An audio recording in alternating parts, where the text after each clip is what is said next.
Welcome, welcome, welcome, everyone, to another edition of Career Lounge Session, where we are helping you be a greater you.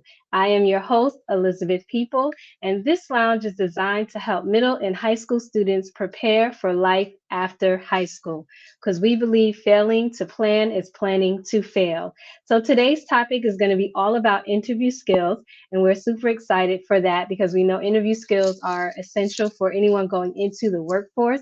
But before we jump into our session today, we would like to take a moment to do a special thank you to Career Lounge session sponsor EXL.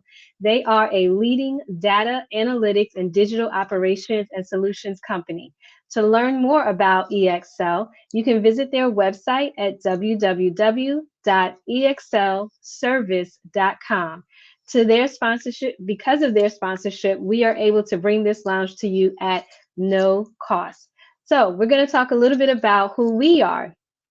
We are Love Our Youth as a 501c3 nonprofit organization providing programs for youth.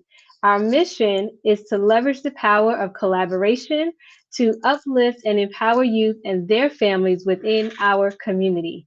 Before we kick off today's topic, let's learn a little more about our panelists. So, we would like to start off by asking each of our panelists to briefly introduce themselves, and we're going to have you answer just three quick questions. We want you to share your name and tell us about yourself, your current role at your company, and why you chose the current career. And I can definitely repeat those questions if you need me to. Thank you. I'll go ahead and jump in. My name is Christine Lawrence. I'm currently an AVP, senior engagement manager in the sports analytics space at EXL. I love working in analytics and I love working in sports. So having an opportunity to do both of those together is why I ended up where I am today. I love that. That's awesome. Sports and analytics. Okay. Yeah, I can go next. So, hi, I am Prashansa. I am a lead assistant manager with EXL into data analytics domain. I chose data analytics because it gives me an opportunity to analyze the business and the amalgamation of the analytics and the data part with the business part. So that's where I'm at, and I love what I do. So, yeah.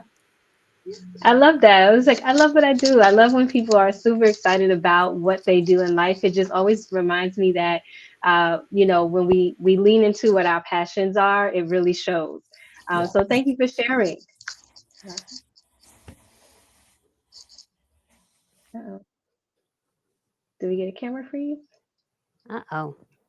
Uh-oh, I think we lost. All right. That's okay. Once he comes back, we'll go back into that. But we're going to go ahead and move into today's topic oh, we got him back. Yeah, sorry, I think there's some connection problem. I'm saying I am an AVP talent acquisition with EXL. I've been into recruiting for 18 years, and this is my third year with EXL. The reason I took recruiting people are my passion, and innovation is my mantra. Right? I have been a professional cricketer. When I moved to this thing, I'm more of a people person, so I took this.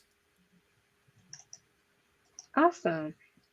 I love it, love it, love it. So we want to thank you all so much for being panelists with us here today, and sharing this time and space to talk to us and those that are watching about different types of interview skills, some personal experience when it comes to either being the interviewer or the interviewee, and really helping us understand what that looks like, I guess, so to speak, in the real world. And so we're going to go ahead and jump into some of our questions. And again, these questions, anyone feel free to jump in and answer. If you have anything that you would like to add to it, you are always able to jump in. But starting with our first question, what was your first job interview like? And how did you prepare for it? Oh gosh. My first job interview, I'll say my first real job interview, for a job out of college was actually at a career fair that my college was hosting. And it was the first time that I was really getting an opportunity to meet with someone that held I felt held my future in my hands. But really, I held my own future in my hands. making sure that was prepared and understanding who I was speaking to and the company that I was interested in working with really went a long way to make that conversation a lot more meaningful and a lot more powerful. Um, but I will admit I was incredibly nervous going into it. Yes, thank you so much for that. I love how you understood how you play a major role in the interview as well, Oh, and yes. understanding, how you can not so much take control, but how you can be in charge of some parts of it as well. So that's awesome. Does anybody else have a story they'd like to share? Yeah, I can share my story. So, mine is also the first after my master's in human resources, but obviously I had different areas in human resources to choose. I did my groundwork to say, hey, do I have to be keep interacting with people, or do I have to do some analytics, or just to be interacting with the system? So I chose to have to interact more with people, right? And then I took recruiting, which means I can build more careers as I gain a lot of experience, right? So that's how I did. So my suggestion to all of them is, obviously we have a lot of career uh, availability in the market. I think we can mentor you guys to see what's your like, right? What you like to do. So personally, I wanted to interact one-on-one with people, so I took recruiting. So that's my story. Oh, I love that. I love that you chose the path of interacting with people, because it is so important at that stage to really help people understand where they are. Because most times for the first interview, we're not really sure. So having Yeah. someone that's there and understanding that, and in a way advocating for us is awesome. So thank you so much. Yeah, I can go next. So, it was not a long time back, not even 10 years back, that I had my first interview. It was right after my undergrad. It was a campus placement interview back in India. The company that I was interviewing for was basically an IT company, and I did not come from an IT background. I was an electronics and communication major engineer, so I had a very brief idea of what IT would be like. I knew that I wanted to go into analytics, which was very new at that time. But there were various mentorship programs that the recruiter did tell me, and they did kind of convinced me that there'd be various verticals where they would train me. I was also unsure, like a lot of people are, that what they want to do and which sector or which program they want to go into. But a lot of companies provide these mentorship programs and these various rotational programs, which really help us understand, or like a new graduate understand where their expertise or focus area lies. So that was really helpful, that just that understanding and having a real conversation with the interviewer as to what your expectations are from the interview. I think that helped me a lot. Yeah, that's awesome. And I love that you brought into the fold about mentorship and kind of being unsure and at the beginning, but and then falling into a space of mentorship. We do see a lot more business spaces that are providing mentorship. And I think it's really great. And that actually helps segue into our next question about, can you share a time where you felt unprepared for an interview, and what was something that you learned from that experience? Yeah, I can go Whoever want to ahead. go first. Yeah. Yeah, I have been giving interviews recently. I joined EXL with US in February. So before that, I was giving interviews. So I just got out of the phase, 6 7 months into the phase of giving the interviews. But you expect different things from each interview. Every interview is different, I guess. And one of the times when you actually face difficulties is, you can go two ways about it. You can either be honest that, okay, I would need some time and I can get back to you with this. Or like one of the times when I personally experienced it was, I was thrown a case study interview, which I was not prepared for. I thought that it was a behavioral conversational round, but it actually turned out to be a technical case study round, and I wasn't prepared for it.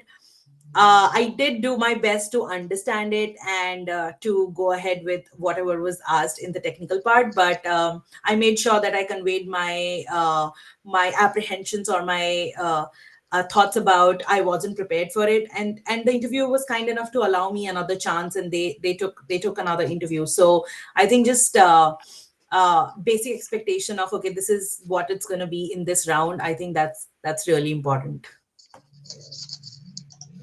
Awesome. Thank you for sharing that. That was amazing. Just seeing it from that point and it being so recent that Yeah. you know that you're stepping from that role and being able to see. But I agree with what you're saying about you never really know what to expect. I think every time you step into that space, whether you've interviewed 1,000 times or you've interviewed other people 1,000 times, each time is going to have its own thing. It's going to be different than the last or the next. So I take that to mean like just kind of going into it with an open mind and open space to kind of hear and learn what you can when you're in that space to be able to navigate the actual interview itself. And sometimes having not pre expectations, but having expectations can sometimes not turn out the right way. So I like that. Just what I took from that was just kind of being open to what may happen in the interview, but knowing what you want in a way too. Awesome. Would Yeah. anyone else like to share? Yeah. So I I had an can add. experience. Oh, if you want to go ahead. No, please, Yeah. please go ahead, So, Kristen. I'll sum it up from HR standpoint, right? What we look at when yeah. we interview people. Yeah. So I had an experience with an interview that was, an in-person interview, and over my career of interviewing, I've gone from in-person interviews to more Zoom-based interviews, but this was an in-person interview, um, and I felt like I was really prepared for the interview, but what I didn't know was at the end of that interview, they were going to ask me to interview with somebody else. And I hadn't prepared for that second person. I didn't know that was coming. So I felt so confident in the first interview. And in the second interview, I didn't know anything about the person I was speaking to. And it, I felt like I was caught really off guard. But I having been so prepared for the first interview, I at least knew enough about the business and the role that I felt like I could ask the right questions of the person I was meeting with, even though I didn't necessarily know about them specifically. And one of the things I took away from that for future interviews was to try and get an understanding not just of the person I was going to be interviewing with, but if I could find out who they reported to or other people in their department that there was a potential I might be speaking to, so that I could be a little bit more prepared in case a situation like that came up. Yes, I love that. That's a great tip to take away for interviewing, and kind of being called on the spot like that during your interview and not knowing. Personally, I think they should have told you, but we I understand I, I that. will say, it's was the person was unexpectedly available, and so having the opportunity was a great opportunity, just one I wasn't expecting at that point in time. I thought it might be a future interview, one Right. that I would have time to prepare for. And I took it as a very positive sign that they wanted me to have that second interview. I just wish I had been a little more ready for it. Right. Absolutely understand that. And yeah, I definitely took that as a positive too, that they enjoyed the original interview so much that it was like, oh, we want you to meet this person right now. And that is a good sign. That is a very good sign, but definitely understand wanting to prepare. So I thank you because that's a way of letting our viewers know, like when you are going into interviews, it's important to try to prepare as much as you can, and even preparing for some of the unknowns. So I think that's a great tip to leave with our viewers for today. Thank you. Um, do you have a story as well? Yes, Elizabeth. So I'm sharing my experience from a HR standpoint because we interview people. So one of the most important thing is any role will have a must to have skill sets and a good to have skill set, right? So I think must to have skill set is something that everybody should be confident of responding, right? And good to have skill set is something that people have to show their inclination towards new learning, right? That's what I see when I interview people, at least for my organization that I've worked for, EXL, and previously for Cognizant for 13 years. I have at least had about 40,000 people. What I look is inclination towards learning, right? That's something very important. And any specific role which we have, too many good to have skills, right? We should show inclination towards learning them, right? That will actually give a good sense of observation to the interviewers on the other side to see, okay, this individual is willing to learn, right? Even if there are small gaps on some of the skills, they should be able to be satisfied, right? That's my um, thoughts around the interviews that I wanted to share. Awesome. Thank you. Do you guys have any feedback on each other's responses? I feel like even though we've all had very different interview experiences, there's a lot of commonality between the types of experiences that we've had. I know we've all, had interviews at different points in our lives and for different types of jobs, but I'm hearing things that my colleagues are saying and I'm like, "Yep, I remember going through something like that and I remember feeling that exact same way." The case study example especially, I also had an experience where I was in an interview and I was not expecting a technical type of question like that to come up, and on the fly, having to both explain that it wasn't something I didn't necessarily know but wanted to learn, and how to navigate that in the interview, and come away from it in a positive way. That was honestly, that was very scary, but it was, a good experience, and I learned from it.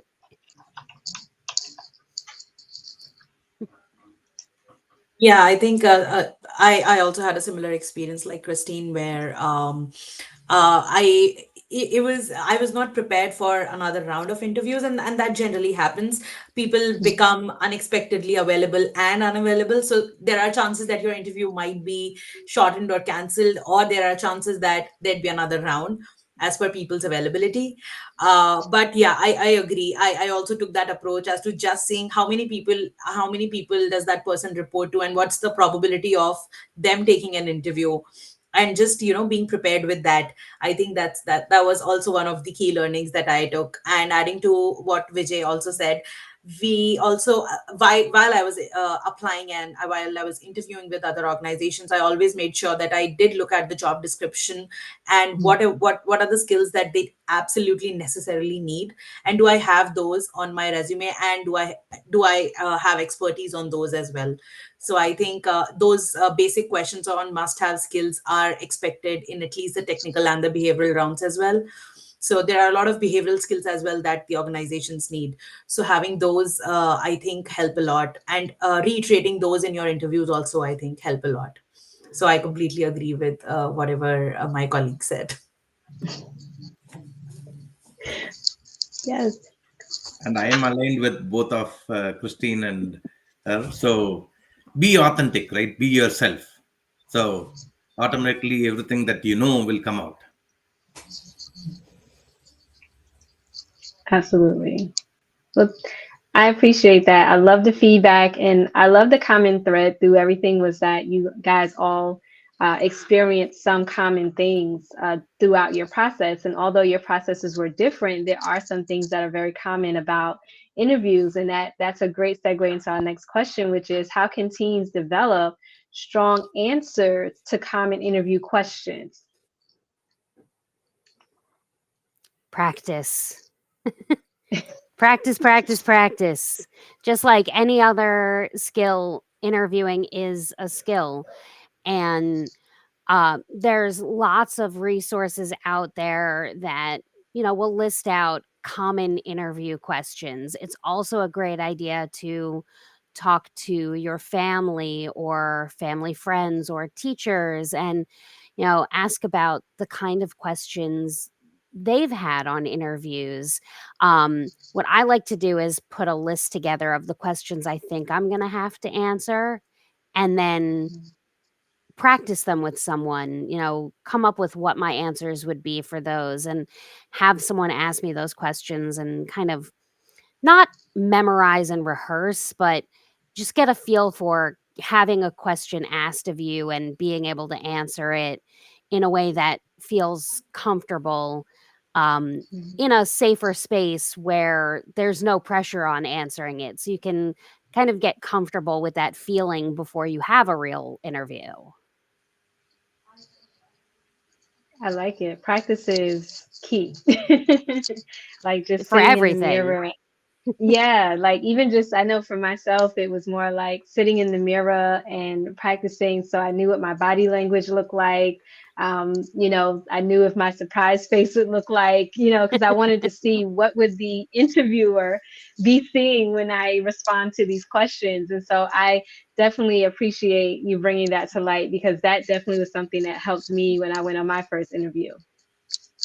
Another really good idea is getting on like a Zoom or something where you can record yourself doing that and have someone Yeah. ask you the questions and record your answers so you can listen back to them and really kind of see what you actually said because sometimes you don't remember how you answered a question until you go back and hear it, and giving yourself that opportunity to listen to what you said and think, oh, actually I wish I had said something else, and you can kind of learn from what you've done there just even practicing. Yes, awesome tip. Yes, we definitely can record ourselves in Zoom now. My first interview, Zoom it wasn't widely used. So definitely a good tool to use. Oh Uh, yes. Anyone else? I can give one more tip.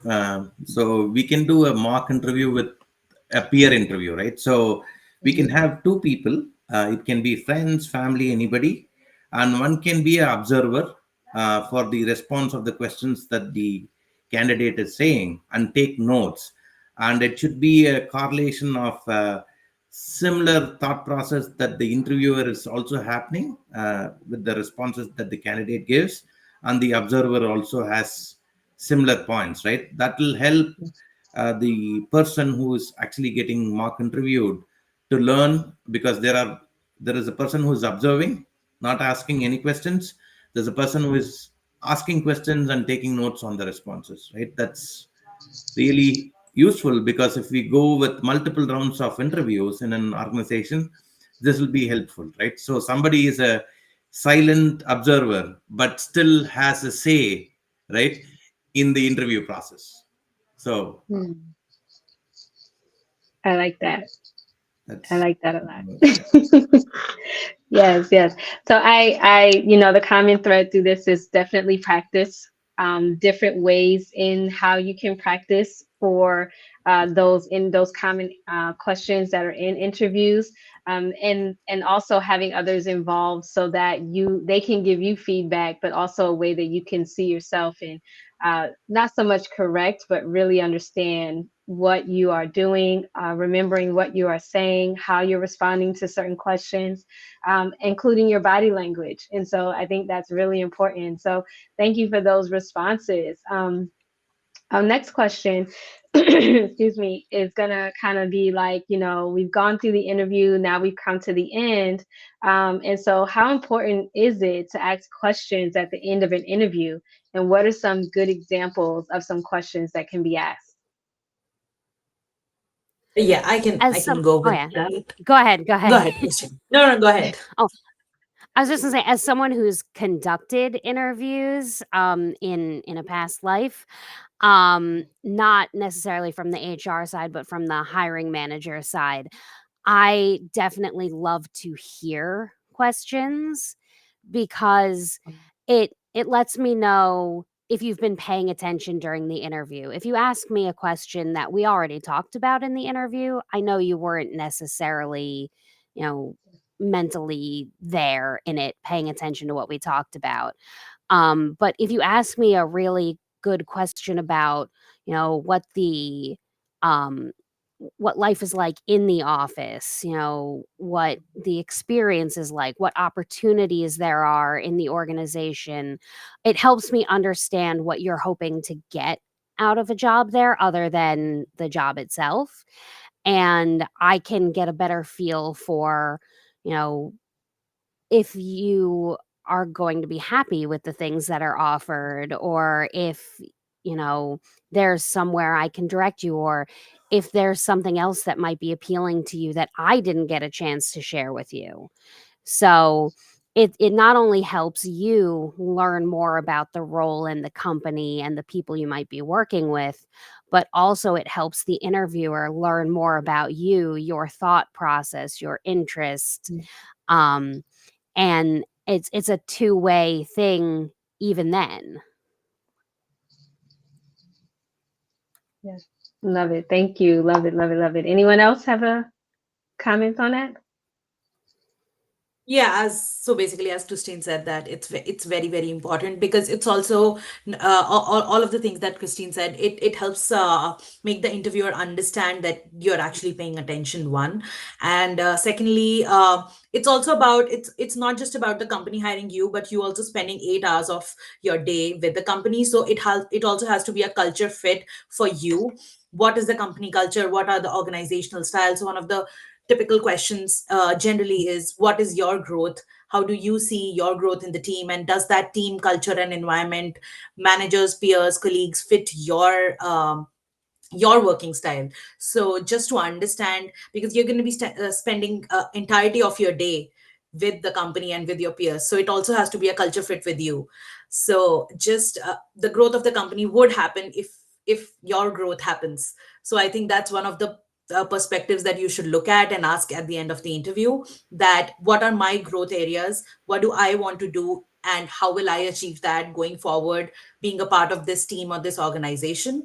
And I think those are key questions that one should look at the end of the interview, just to have an idea of the culture fit. Yes, thank you. I love that. Yes, I think a lot of times we forget that we too are interviewing the company and trying to ensure that the company is a good fit for us. So thank you for that. Excuse me, that reminder. That reminder that when you walk into an interview, it's not a one-way street. It is a two-way street. So thank you. Yes, yes, yes. Um, any other comments from you all? So I have one more question I, before we leave this topic, but I want to give you all a chance to speak. I'm aligned with Prasanna and Christine. From my thought processes, I think the follow-up question should be like an open-ended question for us to provoke the interviewer's thought process and ensure that the person who's getting interviewed, their aspirations are met, right, for a long run, right? So we are interviewing not for a short role, but we are looking at a long-term role, right? And we have to be sure that the aspirations that we individually have aligns with what the viewer are looking from a standpoint and team standpoint, right? So it should ideally be an open-ended question that will make thought-provoking for the other side of the table. Yes, love it. And I have another question. I want to piggyback on this one. We're talking about them asking questions at the end of an interview. And so, just from personal experience, it sounds like all of you have been in a space where you've been the interviewer. Um, what would you say is a question that should not be asked at that time of at that time of the process? The most important question that should not be asked is something which is not outlined in the job descriptions in the first place, right? Mm, Which are little sensitive in nature. Those are something that should be avoided, right? It could We can still clarify those things at the later point in time if they are proceeding, right? So otherwise, pretty much we will have all the details in the job description much before the application, during the screening process, right? mm. I think we should clarify that and get into the interview process. That's my experience. Yeah, Awesome. I would say think about the person that you're interviewing with and think about whether or not it's something they could reasonably answer. So I'm not necessarily saying don't ask this, don't ask that, but think about the question you want to ask and whether or not it's something that's relevant for that person to even be answering, because you may be interviewing with someone who doesn't know that detail, the detail, or does not have control over specific details. Mhm. And it might just be putting both of you in an awkward position to ask a question that, you know, they're not going to have any real answer for. Where and so that's where knowing who you're interviewing with also comes in handy. Yes, yes, yes. Love it, love it, love it. Thank you so much. Um, do you have a question, a response as well? Yeah, just do not ask like direct questions. Like I agree that you have to see your culture fit, and you have to see where your expertise lies within the team and everything. But I think it's difficult for people to answer questions which are very direct. So if they ask for a timeline of, anything with respect to growth, I think it's very difficult because it differs from team to team and people to people. So I think that's a question that can be discussed at the later stages of the interview, or a more senior personnel can answer that question. So just having that understanding, as Vijay said, that just go through the job description, everything would be in there, what are the skills they're looking for, but don't ask direct questions in terms of uh, to which the answers are not basically direct. It depends on people to people. So yeah, those. And you just gave me another question. I was thinking, is it okay in an interview, if we're at the point of asking questions, is it okay for the person to ask, for the student or the person being interviewed, is it okay to ask the interviewer what they feel about the job, like their experience on the job? To have that kind of to keep that kind of two-way street going, because I think a lot of, especially if it's your first interview, it can seem a little intimidating to ask the interviewer, their side of the story. And I also think we also have this understanding that they're going to give the positives all the time. So from your experience, what do you think for that, if they're asking the interviewer their personal experience being with the job or being with the company? I think that's a perfectly fine. They can ask because it's my experience that I'm sharing, right? Though Mhm. I'm a salesperson, right? Being in recruiting, I sell my brand, right? But it's my personal experience that I'm being authentic, right? To give it to them. So it's a completely yes. They can ask that. Yeah.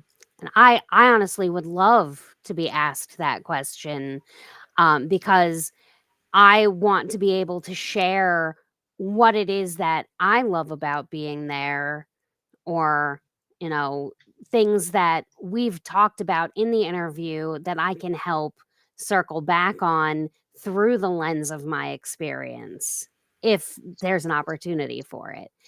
Um, and I would love to ask that question when I'm in an interview, because I would like that perspective from someone who's there. Yeah, I agree. It's more on the lens of what do you like about the company? You have been working here, so what are a few things that you like? And so I think those questions are very important because it comes from personal experiences and people. Every interviewer, if you're going to multiple stages of interviews, would have a different answer, and it gives you a good perspective of what do they like about the company and what are the things that people might dislike. Yes. Love it. Thank you for that perspective. I was just thinking about that, and thinking about when you interview in an interview, and how oftentimes we do feel like it's just one way. They're going to ask you questions, and it's almost taboo to ask questions back. So that's why this question was really important for us to have a dialogue about, because I want our youth to know, like, it's okay to ask questions at the interview to gain more information or knowledge, because at the same time, as we've said, you're also interviewing them as well, and not in this, and for the idea of, does this really fit what I want to do? And so I think it's important to have a space where they can feel comfortable or know that it's okay to ask the interviewer some questions during the interview as well. So thank you for that. I loved all of the tips that you all gave. And we're going to kind of go into our next question, which is going to go into um, we've done the interview, we've asked the questions, we've said goodbye. What's the best way to follow up after an interview, and why is that important? I want to hear I the think, HR perspective on this. yeah, I think yes, follow up is definitely should be there, but there is a at least we'll have to give 24 hours to 48 hours time for the interviewers to gather, right? If there are multiple rounds happening, they'll gather and come back. The reason for following up is two. One is obviously to know if they have cleared the interviews. The other one is there any area of improvement, right? So, what went wrong, right? It's not always a right fit candidate, 100% fit, right? But it's always an ideal candidate for the role, right? So, people can follow up in a day or two and also ask the area of improvement in case if they did not clear the interview, right? That helps them to develop more. That's Yeah. from HR standpoint. I keep giving that very regularly for people who wants to I'm know glad to hear what the went wrong. 24-hour thing there, because my policy has always been to send a thank you for your time kind of email the next day. I don't want to hit them with it right away. I'd like to, give them a chance to think. It also gives me a chance to really put that email together and give it a little more meat. It's not just a thanks for your time, don't forget about me. It's also a chance for you to reiterate something from the interview. I loved how we talked about, this particular topic, or I recall you mentioning this skill. I didn't have a chance in the interview to share this, but I actually have this experience, or something like that. It's just a little thing that you can add on, keep them thinking about you, share a little bit more information, um, but not in a pushy way. Just it also shows, yes, I'm interested in this role. Like if you interview and the interview doesn't feel good and you don't feel like it's a good role, I would still send a thank you for your time email, but I wouldn't necessarily include those other pieces if I didn't think I wanted to pursue that role. But I would still thank them for the time, because it's always good to keep that connection kind Mhm. of being built. You never know when, you're gonna run into that person in the future. Right.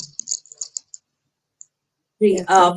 With respect to adding to the connection building part, I think LinkedIn also is a very good tool apart from the Yes. email. Obviously, email helps a lot, but first of all, going into an interview, you want to know what the interview is like. So LinkedIn is a better tool to see what they have done, what they're doing right now, the present position, and just gathering that feedback also over LinkedIn is a very good idea and a tool that the interviewees can use to connect with the interviewer, and to also just have that connection, because you never know in future if you would need that connection going forward. Yes. Understood. That's amazing. Yes, connections are key. And you guys are so great. You just keep walking me right into the next part of what we want to talk about. And we're gonna come up on our last question and then kind of go into something a little fun really quickly. But if you can give, really thought thoughtful and quick answers on this one. How does the role, I'm sorry, what role does a candidate's online presence, social media, LinkedIn, etc., play in the interview process? And I want to discuss this because I think it's really important for our youth, because social media is the world now. And I think social media is a space that can help or hurt you.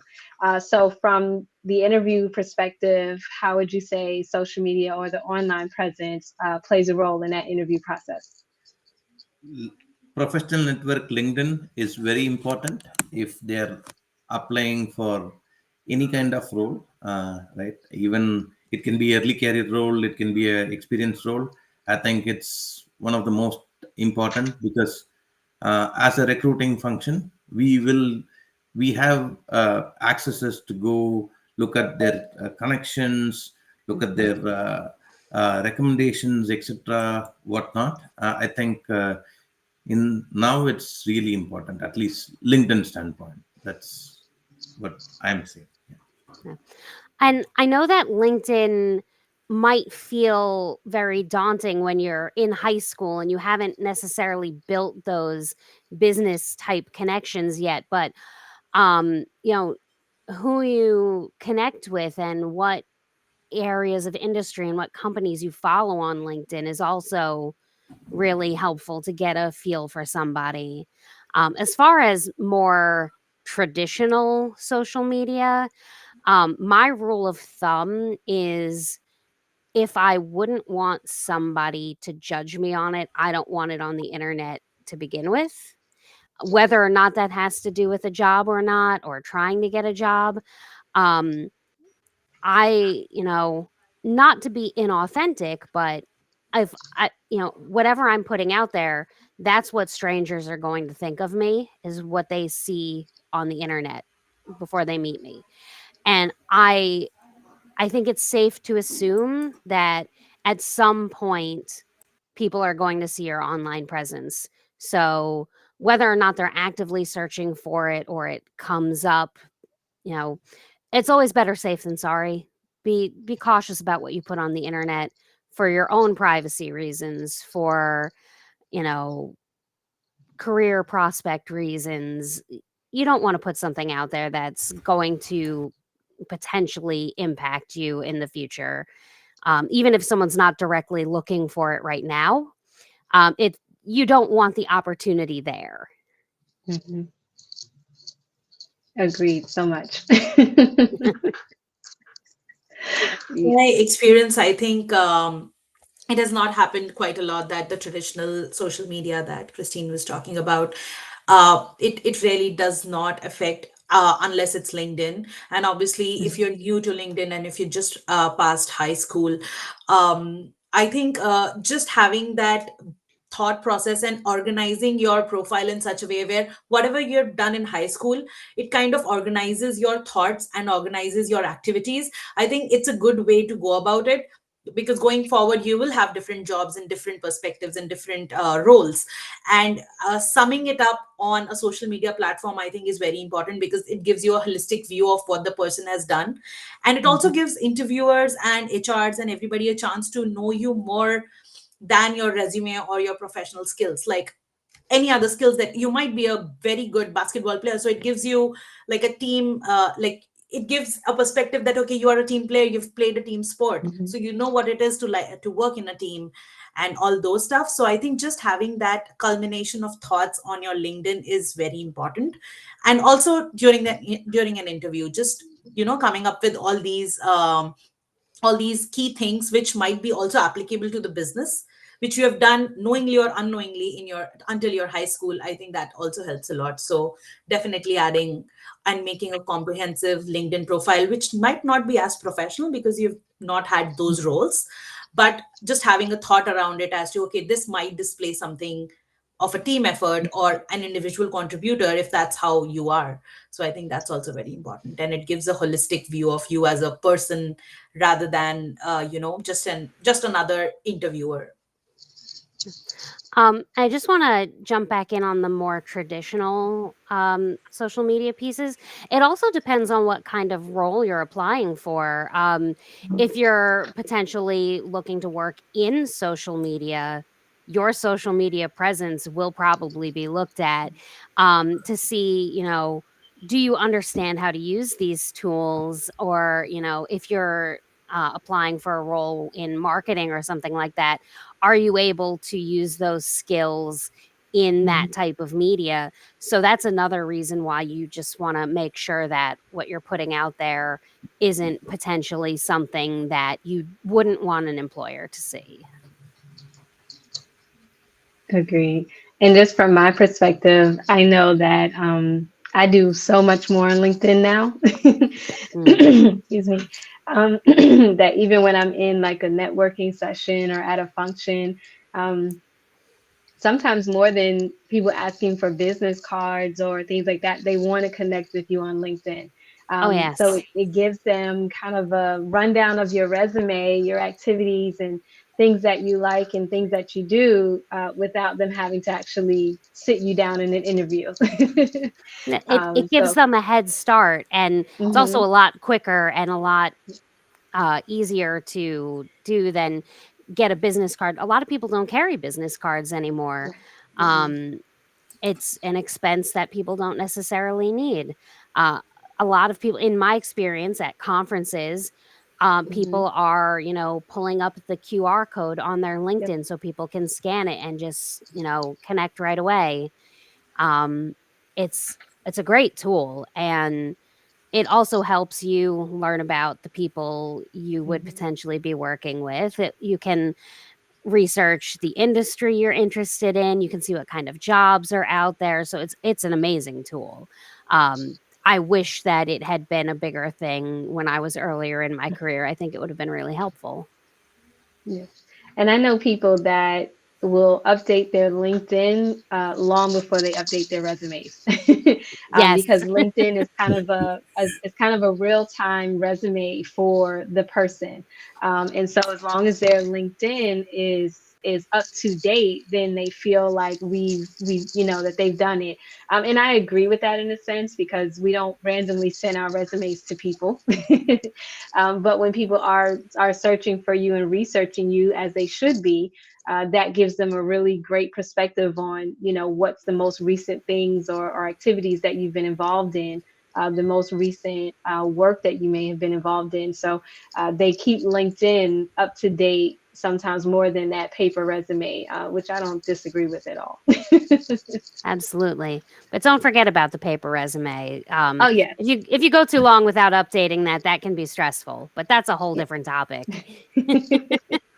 That definitely is. Resume writing is still one of the things that are very important in the job process.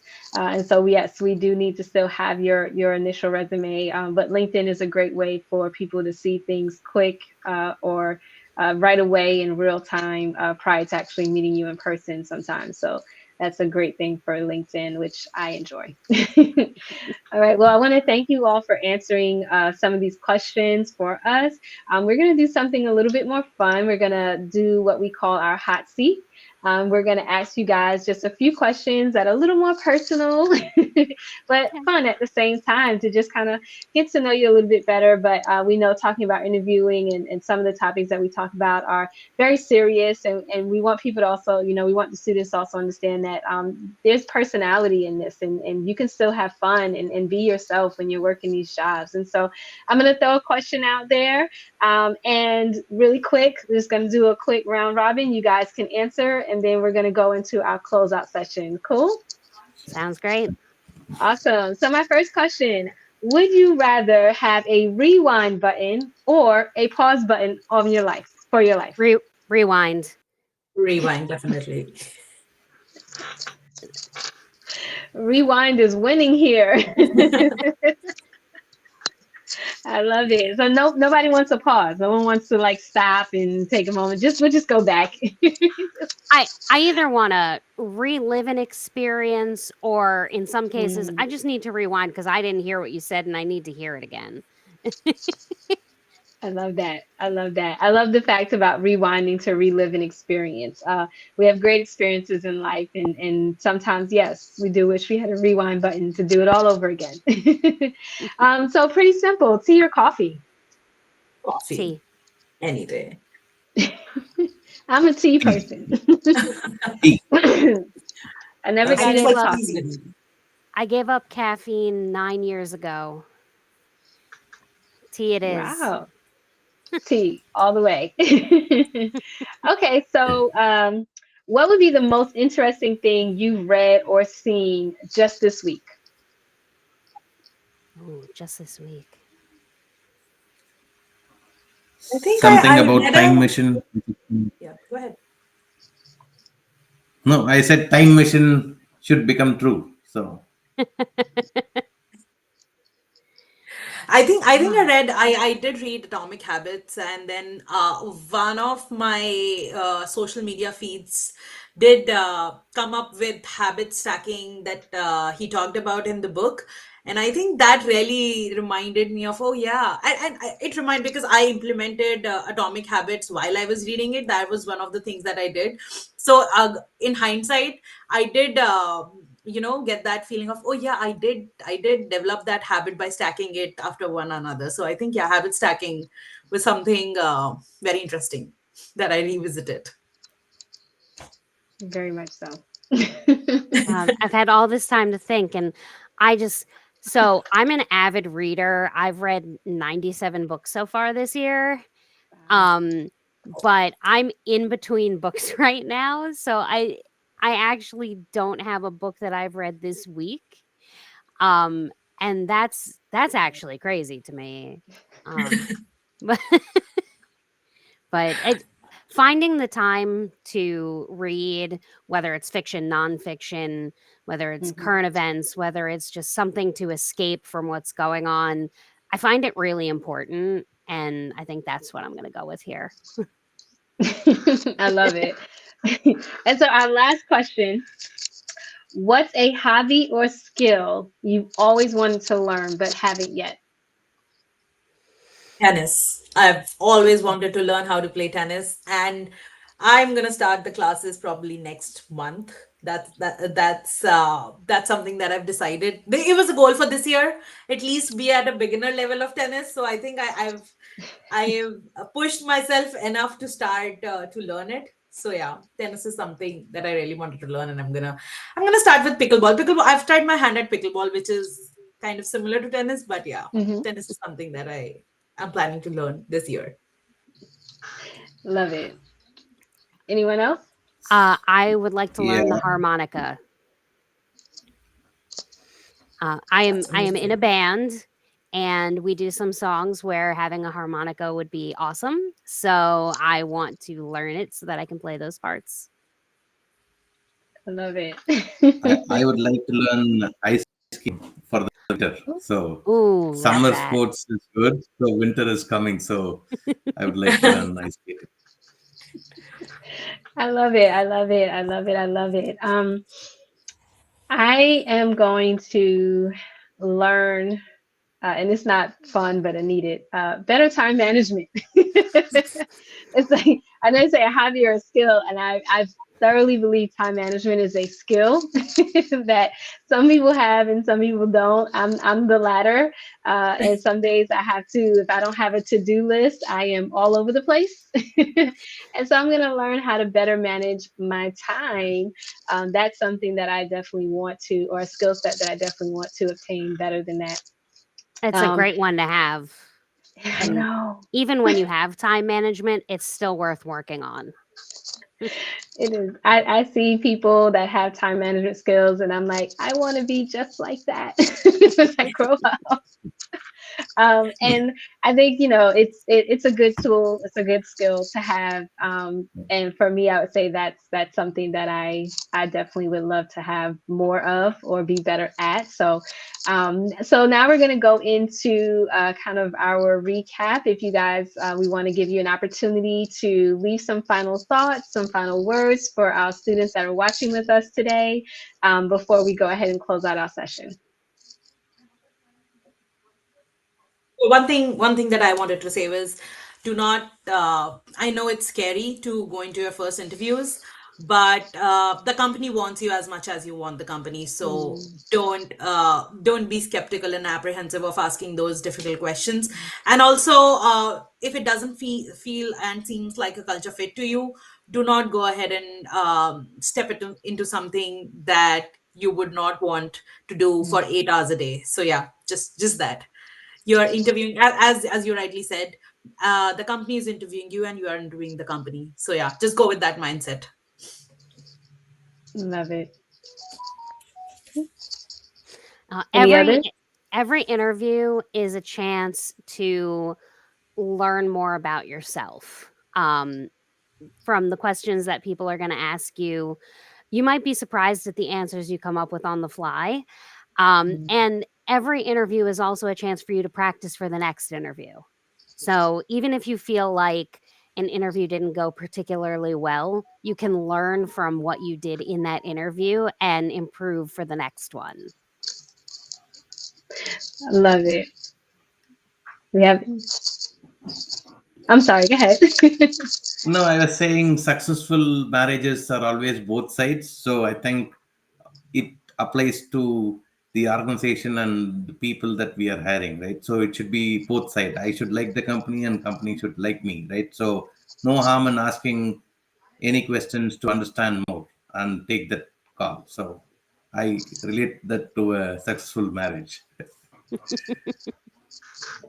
Well, we want to thank all of you for your time today, for taking this time out to speak with us about interviewing skills, taking this time out to be a part of our Career Lounge session.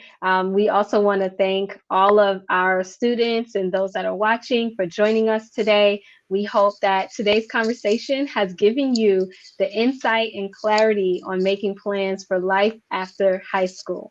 We also want to give a special thanks to the Career Lounge session sponsor, EXL. They are a leading data analytics and digital operations and solutions company.